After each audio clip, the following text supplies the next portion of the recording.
Hoje nós iremos falar a respeito de arte moderna e um dos movimentos da arte moderna foi o impressionismo. O impressionismo, deixa eu tentar tirar essa câmera bem aqui, pessoal, de cima da imagem, não estou conseguindo. Não estou conseguindo. Não consegui tirar a câmera, não sei como é que faz isso, mas tudo bem. O impressionismo, ele foi muito influenciado por uma invenção da ciência, né, que foi a fotografia. A fotografia veio e mudou tudo, né? Vamos aqui imaginar o que foi a invenção da fotografia para os artistas. Agora não era mais preciso contratar alguém para fazer o meu retrato, né? Usando uma máquina eu poderia fazer isso e isso me daria um resultado muito mais eficiente, né? Muito mais realista, né? Do que uma obra, né? Do que uma pintura. A fotografia ela vem trazendo detalhes. E aí isso para os artistas foi como é que eu posso dizer, uma desvantagem muito grande, né? O campo de serviço deles agora poderia estar diminuído, né? Em vez de contratar um artista para ir lá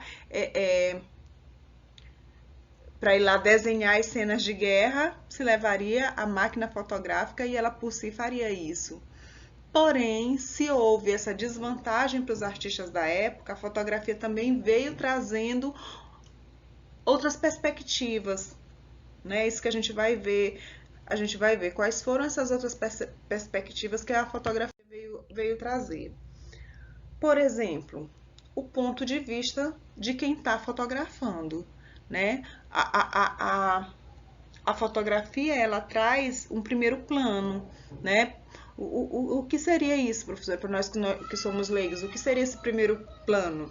Se eu estou fotografando uma pessoa, o meu olhar, a minha ênfase vai para a pessoa, né? O que está depois, o que está em segundo plano não é importante. O importante é a imagem da pessoa, ela que é meu ponto de referência, ela que é meu alvo, né? E aí, como aqui, ó, a gente consegue perceber o primeiro plano, né? O casal aqui, que é o foco da fotografia, né? E o que está em segundo plano não é tão interessante, tanto que a gente não consegue visualizar detalhes. Esse é a didática da fotografia, né? Se dá ênfase no primeiro plano. E isso foi como é que eu posso dizer, um outro caminho para a arte, né? O artista, a partir da fotografia, ele passou a também dar ênfase a um plano, a um primeiro plano, colocando em foco esse plano, e o que estava depois disso já não era importante, como na fotografia. Olha só, a gente trazendo isso para a arte. Olha só, o primeiro plano, né, que é o que está mais legível, o segundo plano não é tão importante, tanto que a gente percebe que está até um tanto desfocado, né? E isso é ideia oriunda da fotografia que veio para a arte do impressionismo, e isso marca o impressionismo, né? A ênfase no primeiro fundo, no primeiro plano, né? Esquecendo do restante. Essa obra é do século XIX, né? Porque o impressionismo ele nasce na França no século XIX.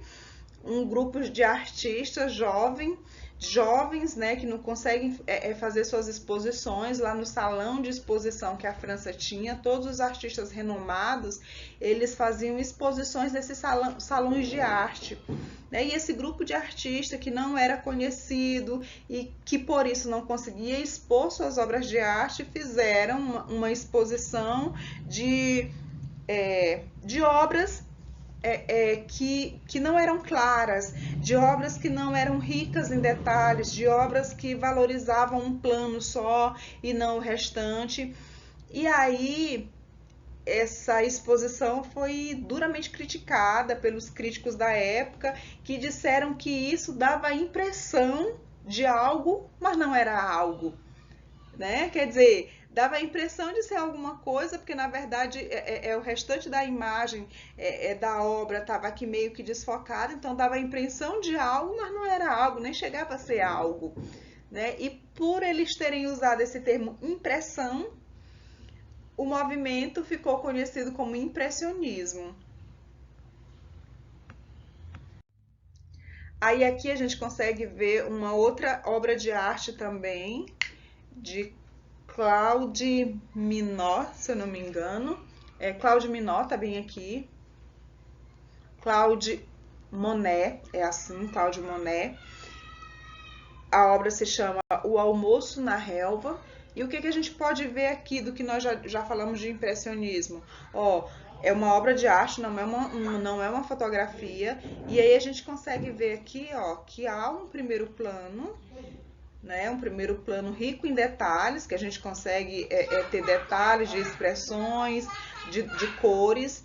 E o segundo plano, não importante, porque a ideia da fotografia não era essa, a ideia da fotografia era focar no primeiro plano, né? E tá aqui focado o primeiro plano, porém o segundo plano em desfoque, sem detalhes, sem riquezas de detalhes, na verdade, né?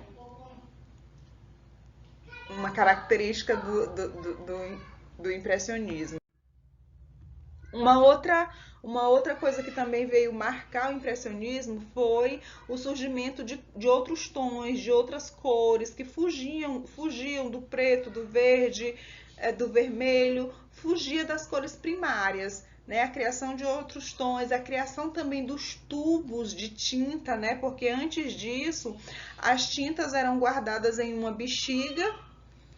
E aí, quando o artista ia usar, ele fazia um furinho ali na bexiga, espremia, tirava, usava. E quando ele não queria mais usar, ele tinha que fechar aquele furinho que ele tinha feito na bexiga, né? Quer dizer, tudo isso era um certo incômodo, era um tanto trabalhoso. E aí a indústria veio e criou o tubinho de tinta, né? Que facilitou muito o trabalho do artista, e além disso também foram criados outros tons, outros materiais sintéticos foram juntados aos tons já existentes, e com isso foi possível criar-se outros tons, e aí dando mais asas à arte, né? Colorindo mais a arte. E aí a gente pode ver isso aqui nessa imagem, né? A riqueza de tons, a riqueza de detalhes. Aí vem outra ideia oriunda da fotografia. A questão da captação da luz, né? Porque a fotografia capta a luz. E aí os artistas começaram a perceber que as cores da natureza, elas poderiam mudar de tom conforme a quantidade de luz que existisse, né?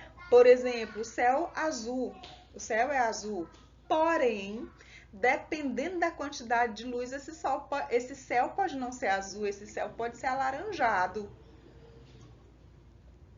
Olha só, a água.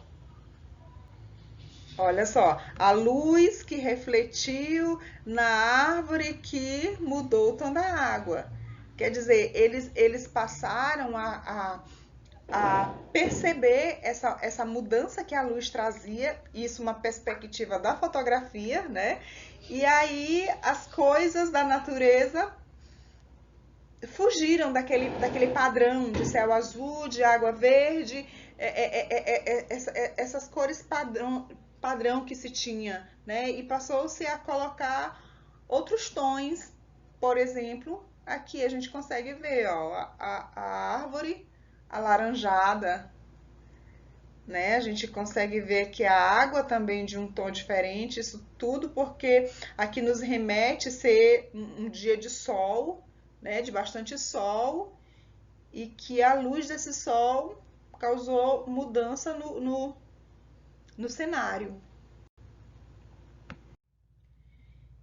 E aí eu trouxe de novo outra imagem aqui que retrata isso, para a gente ver aqui a cor dessa água, como ela difere da cor dessa água, né? Isso tudo é por conta da luz, né? Que na verdade isso não é utopia, isso não é mentira, isso é verdade, né? Dependendo da quantidade de luz, isso pode causar diferença sim nas cores oriundas da natureza.